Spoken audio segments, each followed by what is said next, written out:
You're about to see the Lincolnshire coastal marshes in a new light, laser light. Light detection and ranging, or LiDAR, is a technique that uses the reflected light of lasers to map the smallest variations in the land surface. Using a colour spectrum to enhance these variations, from dark blue at the lowest to red for the highest readings, we are able to take you on a journey to view the Lincolnshire coastal marshes as you have never seen them before.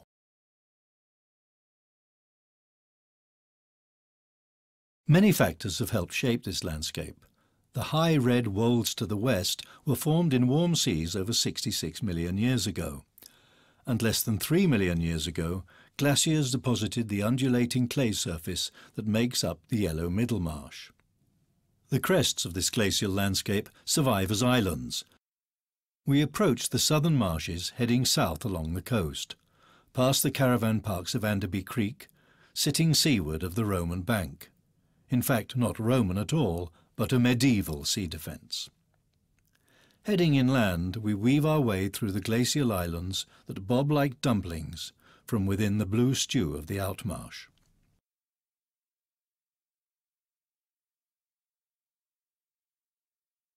Following the Orby drain, we stumble across Slackholme End, a deserted medieval village, now just a farm, mentioned in the historical records, but never located until these LiDAR images were examined.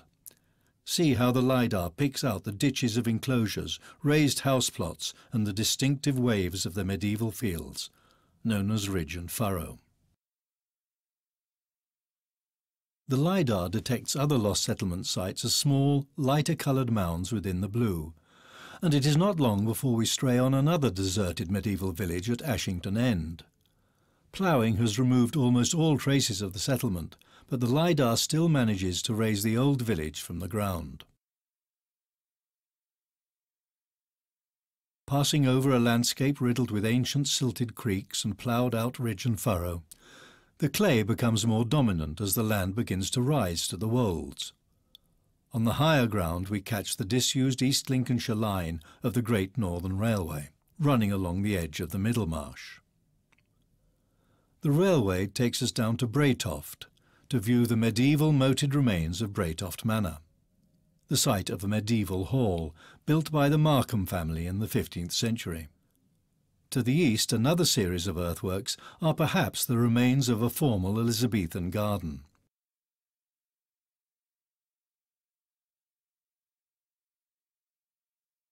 We follow the railway line down to the Steeping River. This waterway has been canalised between rigid banks, cutting through medieval fields and older channels to flow down to Wainfleet All Saints. This town, with its sister St Mary, was important as a port and major centre of salt-making in the Middle Ages. As we circle around the town, we can see the raised mounds of the salt hills, created from the salt-laden silts which were brought in from the foreshore and tidal creeks, washed of their salt and then discarded. The LiDAR makes it possible to see how extensive this industry was and where the silt mounds have been used to support later settlement.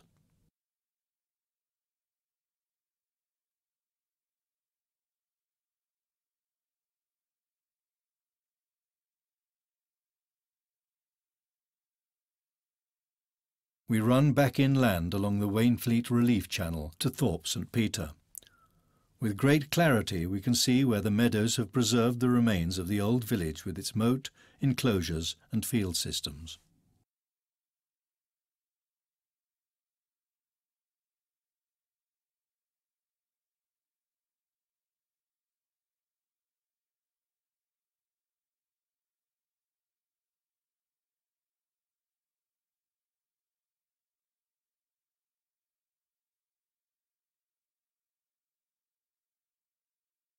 To the west, the faint line of the Thursby to Wainfleet Railway is visible stretching into the distance, and running under it east-west we can see the raised meander of an ancient silted creek, known as a rodden. This was formed by the River Lim overtopping its banks and depositing silts, raising a ribbon of land along its course. The medieval ploughing of the silts suggests that this flooding is ancient.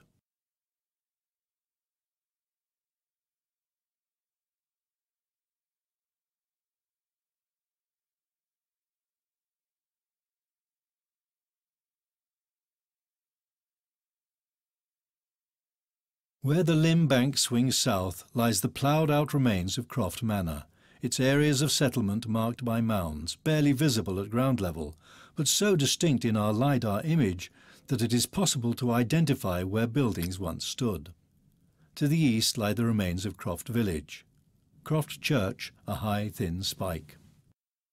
And now we head back towards the coast.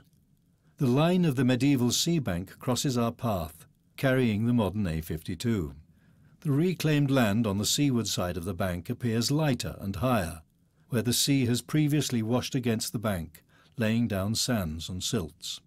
The bank curves east to be lost in the jumble of housing of Skegness, and we fly across the smooth reclaimed marsh to the coast. The buildings of the seafront and Lumley Road stand out, red-tipped atop the coastal sands. The LiDAR shows the kiss-me quick delights of the coastal strip, including the boating lake, car parks and the pier just discernible. The serried caravans spread out behind the seafront. Further north, the Butlins holiday camp at Inglemells and the pyramid building at Fantasy Island are visible, before we turn back inland and head for Burla Marsh.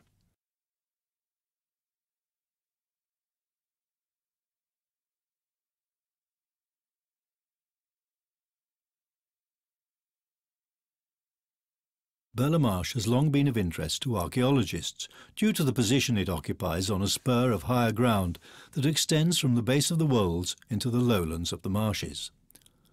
Over the years, it has offered tantalising glimpses of substantial Roman occupation through finds of coins, pottery and burials. The area surrounding this peninsula is also known to contain the remains of Roman and Iron Age salt-making sites buried under a metre of silts. To the south of the town, the glacial clay surface rises and falls, creating low hills, some of which have been the site of Roman settlement. However, it is the town of Burla Marsh itself where the great concentration of Roman material has been found. We know that the settlement here was connected to the Colonia at Lincoln via a road, the route of which can be seen running north and parallel to the modern road along the edge of the peninsula, an interesting benchmark for what would have been considered dry land at this time. Roman material has been found over a large area of the modern town. The high ground has also produced prehistoric material and contains the prominent landmark of Cock Hill. This large artificial mound was excavated in 1933 and reported to be a Saxon burial place. However, it is now considered to be much later and not a burial mound at all. The Roman finds have led to speculation that the high ground was occupied by a Roman fort surrounded on the slopes by a town or a port that was served by a large estuary to the south. This site may have been one of a string of forts that guarded the east coast from Saxon raiders in the later Roman period, and perhaps later still a Saxon burh or fortified settlement protecting against Viking attacks. It is such questions that make the marsh a fascinating landscape, and it may be that LiDAR can help us answer some of these questions. Are there more deserted villages to find? Can we predict where prehistoric and Roman remains lie buried under the silts and clays? And what can it tell us about coastal and climate change? If we were to scrape away the latest layers, what new landscapes would we find underneath? How one looks at the marsh ultimately depends on what one wants from it. But it has always been a landscape nourishing to the imagination and rich in colour. In 1862, the Louthbourne singer and poet, Charlotte Barnard, wrote of the marshes in her poem Eventide. The western wind is hushed to sleep, the sea is strangely still. The ships seem dreaming on the deep, no breeze the white sails fill. The line of sea is richly blue, and gleam the sands like gold.